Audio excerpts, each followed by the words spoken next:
இப்போ ஒருத்தவங்களுக்கு கோல்டு இருக்குது, காஃப் இருக்குது அப்படின்னா, ஒரே நாள்லயே எனக்கு வந்து இது தீர்ந்தாகணும், ஒரே நாள்லயே எனக்கு இதுக்கான சொல்யூஷன் கிடைக்கணும் அப்படின்னு நினைக்கிறவங்களுக்கு எது பெஸ்ட் ரெமெடின்னு சொல்லுவீங்க மேம்? ஸோ கோல்டு காஃப் நார்மலாக ஒரு கோல்டு காஃப் இருக்குன்னா 3 நாளாவது ஆகும்.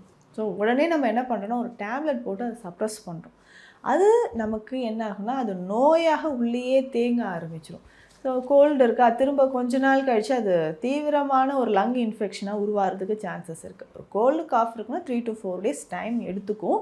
இப்போது நமக்கு வந்து இல்லைங்க நான் ஒர்க் பண்ணுறேன், இந்த மாதிரியான எனக்கு ஏதோ ஒரு முக்கியமான கமிட்மெண்ட் இருக்குது, எனக்கு கோல்டு வந்துடுச்சு அப்படின்னு நினச்சிங்கன்னா இமிடியேட் ரிலீஃப்னா சிற்றரத்தை சூரணம் நம்ம எடுத்துக்கலாம். இல்லை எனக்கு கோல்டு வரப்போகுது, இந்த கிளைமேட் வந்தாலே எனக்கு கோல்டு காஃப் வந்துடும் அப்படின்னு நினைக்கிறவங்களும் ப்ரிவென்ஷனாக இந்த சிற்றரத்தை சூரணம் ஸோ 2 பிஞ்சு தான் ஹனியில் ஆட் பண்ணி 2 times நம்ம எடுத்துக்கிட்டே வரணும். ரெகுலராக ஒரு 5 to 6 days இந்த சிற்றரத்தை சூரணம் நம்ம எடுத்துக்கிட்டே வரும்போது கொஞ்சம் கொஞ்சமாக அந்த கோல்டு வந்து கரைய ஆரம்பிச்சிடும். இல்லைங்க எனக்கு ரொம்ப நாளாக வீசிங் இருக்குது அப்படின்னு சொன்னீங்கன்னா திப்பிலி ரசாயனம். ஸோ திப்பிலி ரசாயனம் பெஸ்ட். இந்த ரசாயனம் ஒரு 1/2 teaspoon 1 time எடுத்தால் போதும். ஸோ இம்மிடியேட்டாக நமக்கு வந்து ஒரு ரிலீஃப் கிடைக்கும்.